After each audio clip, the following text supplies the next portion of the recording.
Welcome to Self-Made Millionaire Tips. I'm Colin Plume, CEO of Noble Gold Investments, My Digital Money, Tumi Coco, the most exciting new hot sauce in the world. It makes perfect sense that I transitioned into the hot sauce business. It doesn't. I don't know how I got into it, but here I am.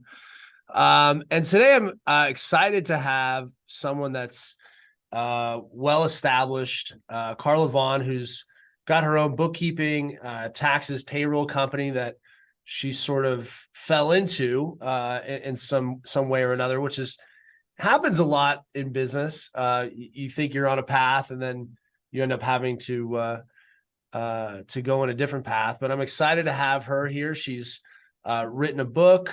She's actually a sought-after speaker, and also has a nonprofit where she gives financial literacy education to people from 16 to 25. So she's obviously very busy. So I appreciate you taking the time today and spending time. And I'm excited to dive in and learn about your story. So thanks for coming on. So tell me a little bit about your background in terms of, I know you were in the insurance business, and then, I like a lot of things that happen in business, things were probably going pretty well and you saw a future there. And then, the 2008 collapse happened, and you sort of had to shift gears. Is that right, Carla, at that time? Absolutely, absolutely. So my original business model was based on taxes for part of the year, and I was an insurance broker. So I had the brokerage business on the other half of the year to sustain livelihood, clientele, and growth. And then, it's just kind of like COVID. Things happen. You cannot plan for it. It's just life. And we had the big mortgage crash in 2008. Well, what that required me to do is do or die. And this is what we find out with being in business and being entrepreneurs, is that this is why so many businesses fail. It's because they can't pivot. Mm-hmm. And I'm a very determined person, and I refuse to fail. So I literally had one of my clients, who we were in executive suites, come down the hall, and their business was changing. She needed someone to handle payroll. And next thing you know, I have totally reframed and repurposed my business to much more extensive services. So no longer was I just doing taxes part of the year and then doing the mortgage insurance, because that whole market literally imploded and it dried up essentially. So people like me, nobody wanted to insure their home mortgages anymore, because they didn't have homes, they didn't have jobs, things were going on. It was just a mess. Right. So I found it was a very fortuitous situation. And what they say, you got lemons, you make some lemonade. So absolutely. I made some lemonade, and I threw a lot of sugar in it, and here I am today. Yeah, well, and I think it comes down to also is building relationships, which I've seen is something that's really big for you also, is networking and keeping opportunities open, which I think in today's world, you have places like LinkedIn, and you have all these places where it seems like there's networking happening. But at the end of the day, a lot of times the best relationships are person to person, where you've met someone and they've seen the work that you've done. It's happened a lot in my career, being in different investments over time. I was in commercial real estate and now heavily in precious metals and crypto. People knew the kind of person I was when I was in real estate. They knew my integrity. So if people bought real estate for me, and then they bought gold for me, and they bought crypto for me, because they know that the integrity is the most important thing. So you got heavier into managing people's books and their payroll, which is, I would say, is some of the most important aspects of a business. What do you see out there as, and I know there's all types of business owners. What are you seeing that's changing today, from when you started in that space? Like what's changing in payroll? What are some of the things that are happening that you couldn't have predicted that are happening day to day in your business? As far as on the accounting side, when you're saying, things that how things have changed. Right. Granted, things have changed. So it just kind of like I feel like the who I see now for entrepreneurs, their perception of their businesses have changed. Meaning it seems like they fall one way or the other. One way for them to fall is like, this is too much for me. I don't want to learn it. Can someone please take it off my hands? Oh, you do everything? Great. Take it off my hands and make sure I get paid every 2 weeks. Yeah. And I love that because I love numbers and that's what I do. Then the other part is the entrepreneur who really feels very confident that he or she can do it all themselves. And what ultimately trickles down is, it's kind of like when I teach financial literacy. I always ask, let me have a show of hands in this room who really, really feel they can learn everything from Google or YouTube. And it's amazing the number of hands that go up and they are absolutely sure Yeah. everything they need is in Google or YouTube. And that other type of entrepreneur, nothing wrong with them whatsoever, but they eventually have to come back to doing what so many of us really need to do to stay connected. You got to open up and have a conversation because YouTube and Google is not always going to address your particular situation. Sure. Everyone has a particular situation or problem they want to solve. Yeah, absolutely. And also I forgot I left out that actually I have just invested, interestingly enough, in an HR solution business that a partner and I are going to be running. And part of our business is building handbooks, for instance. And that's one of the aspects of it. And what's interesting in that, and I remember when we built our handbook, I had a person help me do it. And I was amazed at the detail involved in an HR handbook. And one of the things that I find that's obviously shifted a lot is that a lot of companies, including ours, we have people in multiple states. And I think people don't realize how much the laws for employees can change from state to state.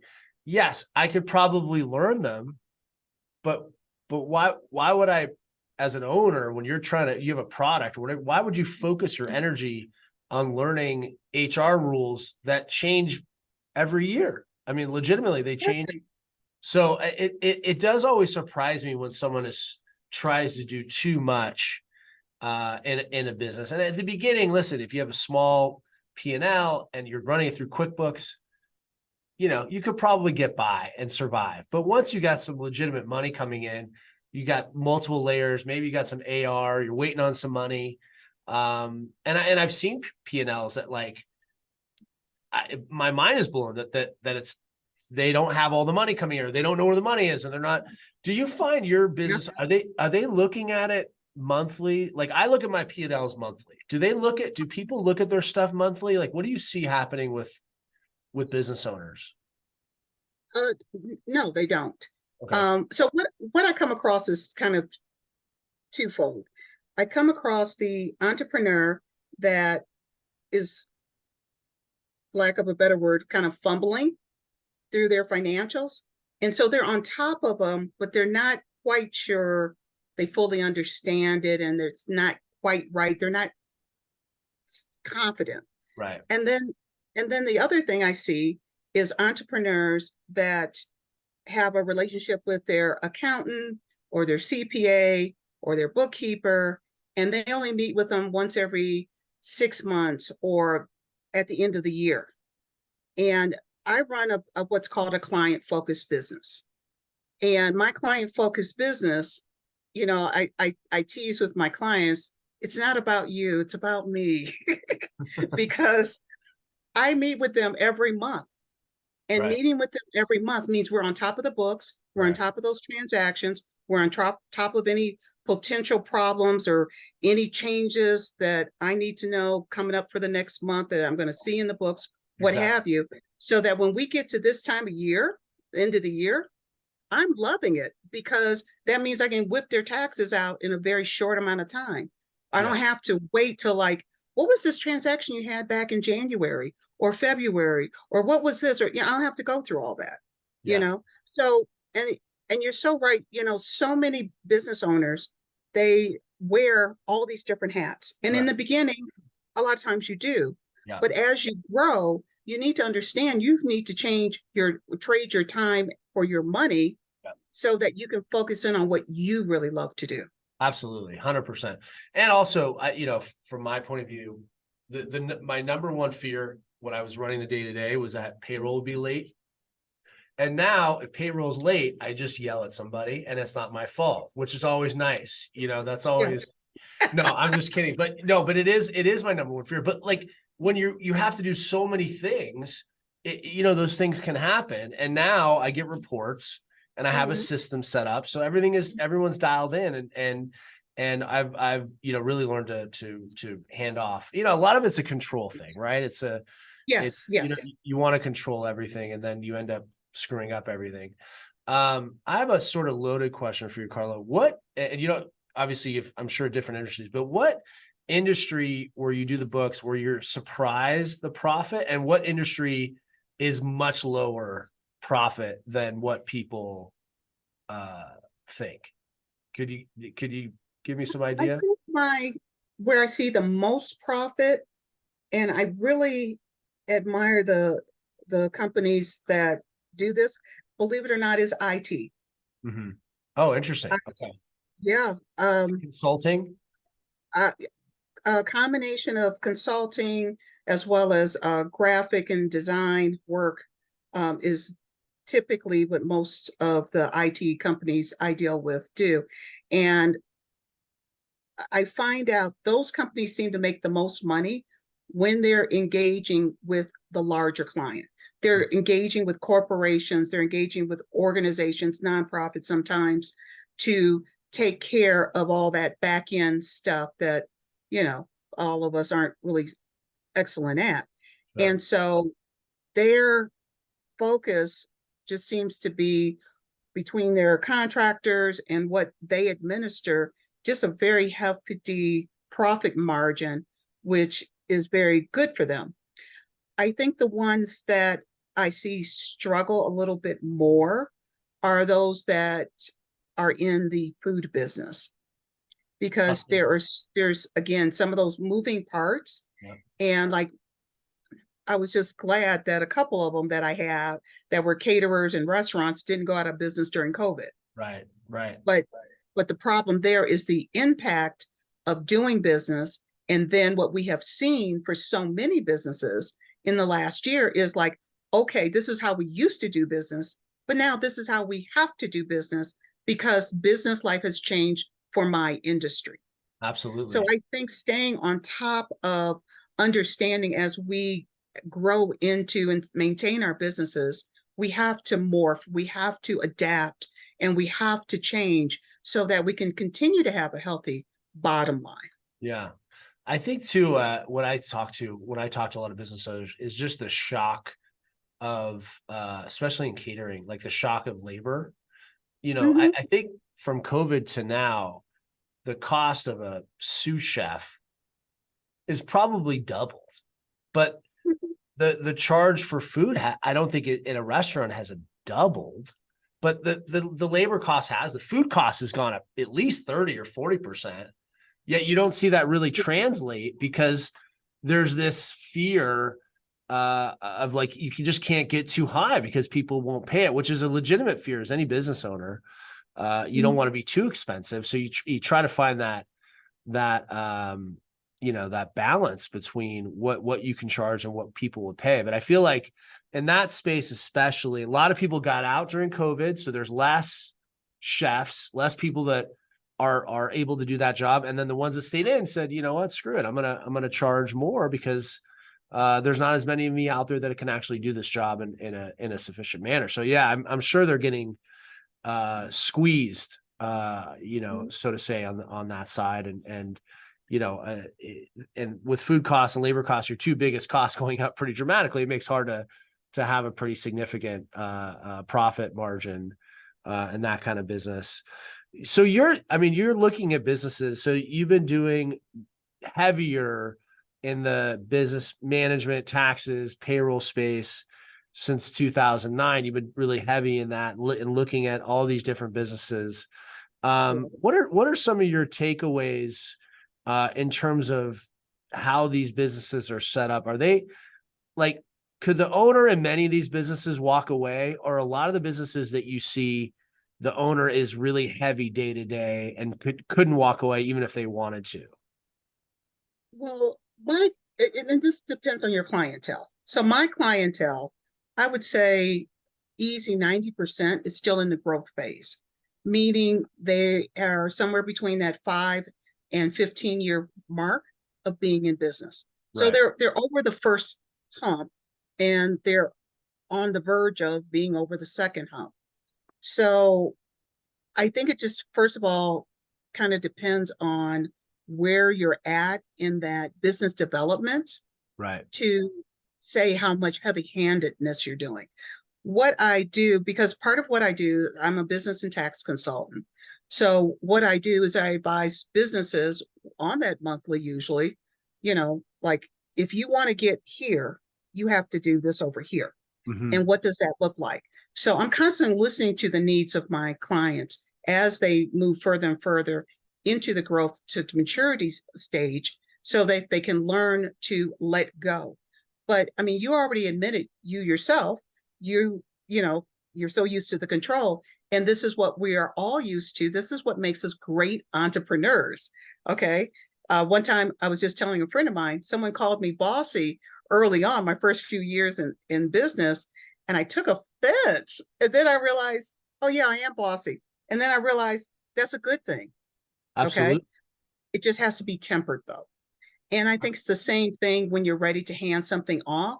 It has to be a very strategic plan on how to do it and where to do it at, like what part of your business, so that you're comfortable and you don't turn around and micromanage. Yeah. I don't want to dive into that bossy statement too much, but I wonder if there's a little bit Okay. with you being a woman, sometimes people throw that term around a little looser than they should. I think there's, that I don't know if I would get that as much as maybe you get it, which is unfair, right? I mean, it's an unfair statement to make. And but I think you have to, at least at the beginning, you have to have control of what you're doing in the business, and then you have to hire the right type of professionals to do to scale. And you giving them advice of saying, hey, let's look at really what's happening. And I think that's the thing that would be interesting to be in your position, is that you're probably in a position where, and my experience is really interesting, because the person that I worked for in the precious metal space, he never really knew how much money he was making. And he would know at the end of the year, kind of, but he'd always hire a CPA that was kind of his friend. So he always thought he was making more money than he was, if that makes sense. And I'm sure you run into this too. And it made my biggest fear is thinking I'm the company's more profitable than it is. I want to know exactly how profitable they are, or unprofitable in some of the businesses that I've started into too. Those hurt too, but you want to know, like, how bad is it, and it's pretty fascinating when you dive into those things. What do you think is the biggest mistakes new entrepreneurs make when they set up their business? Do you see some consistent blunders for people, like, out of the gate? The consistent blunder goes back to wearing those multiple hats, and thinking they can do it all. That's one, definitely. I think the other consistent blunder is that they never talk to a professional.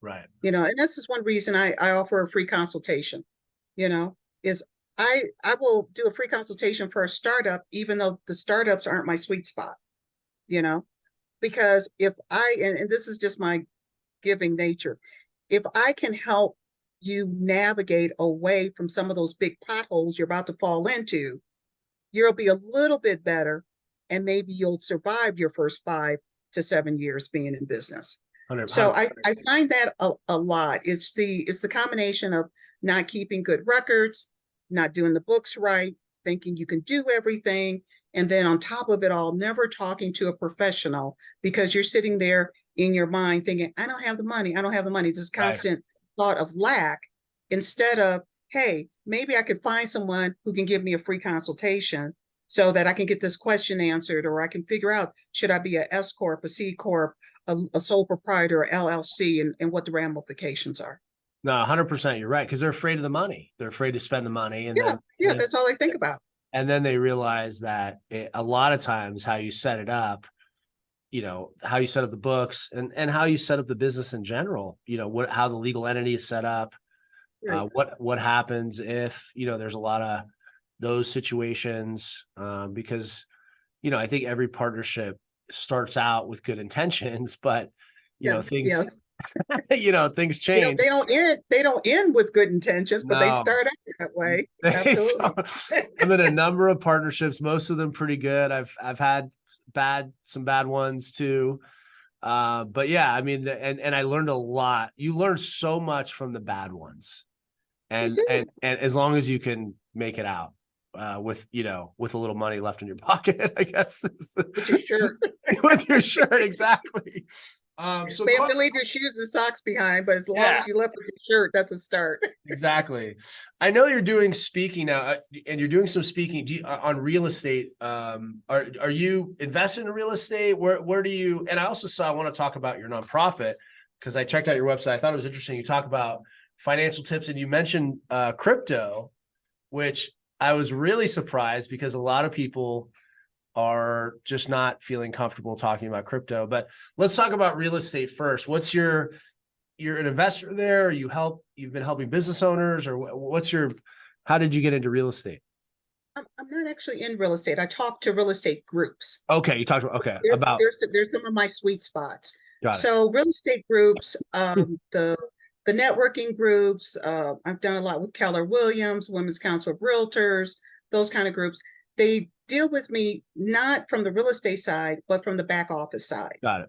So I never talk about anything I don't know. So even the whole cryptocurrency, we have a cryptocurrency specialist that comes Okay. in and teaches those classes Okay. because I Good. know this much. I'm invested, Yeah. but I only know this much, and I am not going to speak on something I am not thoroughly ingrained in. Yeah. So the real estate people like me because a lot of what the two most popular speaking engagements I do with them is LLC taxes and you, because half the time they form these LLCs, they don't know why they form the LLCs. Yeah. Someone told them to do it. They have no idea what they're doing and they're fumbling through it. They don't understand the tax consequences or the tax benefits. And then the other one they usually engage me for is 10 ways to make your business more profitable. Because we get into our tunnel vision as entrepreneurs, put those blinders on, and we think, oh, I'm just in the real estate people, I'm just going to go out and sell some houses and make a lot of money. Sure. And not realizing it still is a business and you have to create something unique about your business model as a real estate agent. So I don't think you're the same real estate agent as the other real estate agent, as the real estate agent over there, that kind of stuff. So a lot of times it's also trying to help them elevate their consciousness to have that unique proposition to say, I'm of value to this particular set of clients. No, it's important. And, as much as what I found, with a lot of friends who do residential, surprisingly, a lot of times they're not invested in real estate, which is always the most interesting part about it. I mean, I think you have to believe in it and own it to some extent to really sell it in any sales business. I think you got to be a part, you got to get into it a little bit. And, right. I was taught that.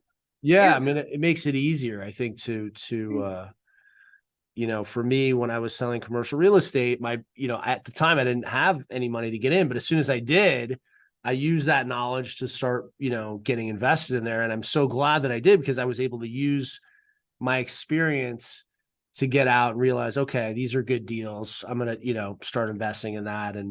And some of the real estate that I bought has been some of the greatest investments that I've ever had, and still continue to pay dividends and returns, which is, the beauty behind real estate is really just how long can you hold on for, right?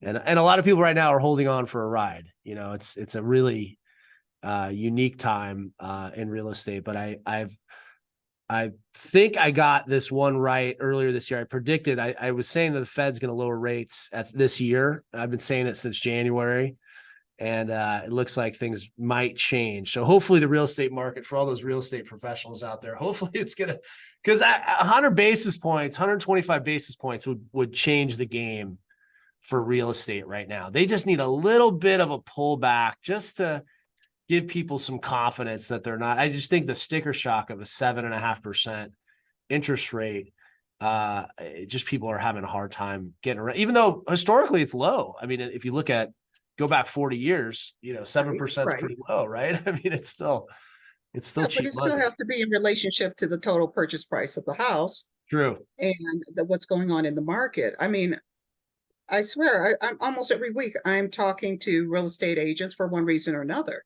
Whether it's a luncheon and they're just there for networking or speaking situation or whatever. And there's a lot of turmoil and tension right now going on in that market because the rates have gone up. Yeah, it really is. It's made it really, and a lot of people have gotten out of the business. We're getting, with some of my business, I'm getting resumes from loan brokers, old loan brokers, to residential people that are looking to shift out of the business. Tell me about, you're so busy. You're obviously handling taxes, which is, I think, I always talk to my CPA like 20 years ago. It was really busy until, April 15th, but now based on the new tax rules, you're basically busy the whole year. There's never a break, and they're changing the rules constantly. They're changing the rules again. Yeah. They're changing the rules again. Yeah. How did you have time to start a nonprofit? Why did you start it? And what's your key takeaways from, I think you started in 2018, if I read correctly. What's been your takeaway so far, being involved in this? And by the way, kudos to you for doing it. It's amazing. Oh, thank you. I'm just happy we're finally getting some real traction with it. So actually, we started in 2014. I started it as a for-profit. Oh, okay. And because I was already running my accounting business, it was sailing along just fine. And then I had some personal life changes, so things running in my background, decided to start it as a nonprofit in 2018. And it became a nonprofit public charity. And we got on Amazon Smile and Maha United Way and all this good stuff. And everything kind of like just stopped though. And this is why I went back and got some additional education, because I was like, what is so different, But a lot of it came out of initially back in 2014, what it came out of was literally a client of mine, a tax client of mine, who I also at the time was doing supplemental insurance benefits for. And he had a restaurant, and he started a project for at-risk youth in Aurora, in particular the boys. And he got a group of us together. He got someone from DARE. He included me. He included a guy from the Broncos. He included an anti-bullying organization. And his whole purpose was, come speak to these juniors and seniors in school because they're at risk. And I know too many that have gone from high school to jails. I didn't even know that was a thing. Someone had to explain that to me. I was like, gosh, I've been so sheltered, and he explained to me the plight of the disadvantaged youth and what that looks like for so many of their lives. And so I came in and I helped support his organization. And then I was like, hey, this is a really great thing for me to do. I've done community work, honest to God, since I was in 7th grade. Oh, wow. And I did 4-H club. Okay. Wow. I've always done community work. So, but I was just like, this is a huge thing, because what if I could take that financial knowledge? I mean, I used to be a financial planner. I've got all the brains for it. But what if we can create a message to say, hey, you can successfully adult.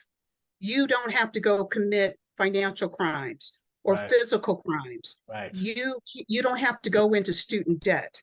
What if we can create a message and create a program to help uplift that part of our society that literally preys on us eventually. Yeah. We become victims of crimes. Part of it, 80% of crimes are financial, and part of it has to do with financial literacy or lack thereof. Right. Right.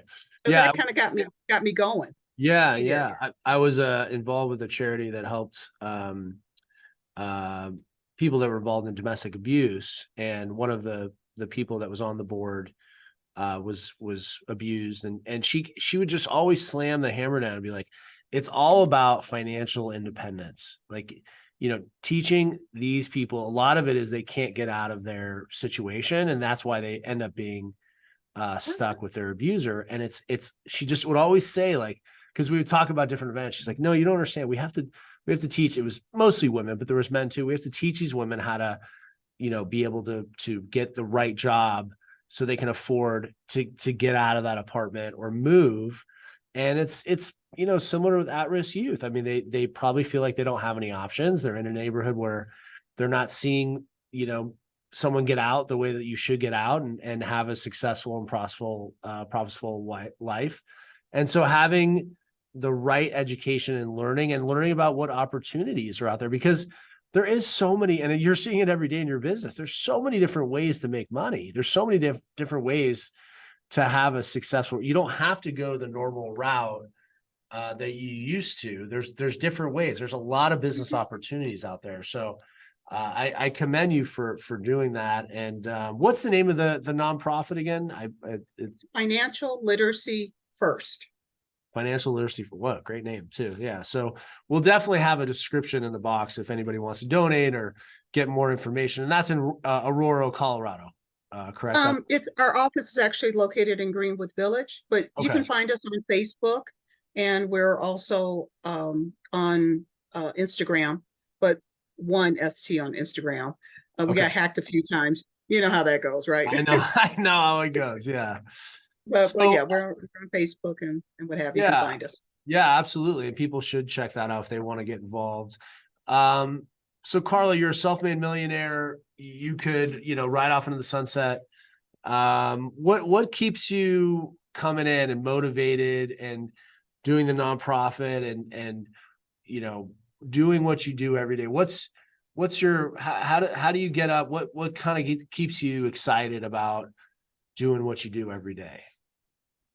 That is such a good question. There are times I ask myself that, but I mean, I look at every day as an opportunity, and so every day I wake up, I think I've got a full day to do something special. Sometimes that something special is all about me. Maybe it's my day to go to the gym or go swimming or whatever, and that's okay. Most often it's not, but it's like, what is it? What can I do to help someone else? I have been like super hyper focused over this last year in particular about what can I do to help someone else. I'm okay. Everything in my life is basically okay. But what can I do to give to someone else or some other group or some other organization or whatever to help them along where it would make their lives different? And sometimes it's something super small. Like I had a ex-client call me today, and she got audited for her workers' comp or something, and she didn't respond, and now she's in a tizzy, you know. So sometimes it's just the little things. And I was happy to hear from her. And I was like, yeah, I can get you your 941s and, all the documents so that they redo the audit and make you happy. And it was like, okay, so how much am I going to owe you? And I was like, a world of thanks. And that's it. So, and I think this is the other part is I live my life daily in gratitude. I am truly, truly grateful. And even the days it's like, okay, what can I be grateful for? I start with, I woke up. Right now, I'm still here on this planet. So let me start with one. I woke up, so I live my days in gratitude. Amazing. Yeah. Really amazing story. And thank you for coming on to my podcast. I'm going to give a shout out to one of our sponsors, Guardian HR. Do you hate dealing with HR? Do you hate doing handbooks? Do you hate maybe you got a question about an employee in a new state, check out Guardian HR for all your HR needs. One-stop shop. You'll be amazed. It's great for small and medium-sized business owners. Been around for about 20 years. Guardian HR. Carla, thank you so much for coming on Self-Made Millionaire Tips. Really interesting story, and keep doing what you're doing. And I'm going to check out your nonprofit, and just so good to hear somebody that's transitioned and now really just ready to give back and do good in the world. So I appreciate you. Thank you so much. I appreciate being invited, and so good to meet you, and just know that you've been doing some wonderful things in your life as well. Thank you so much. Talk to you soon. Thanks, everybody. All righty.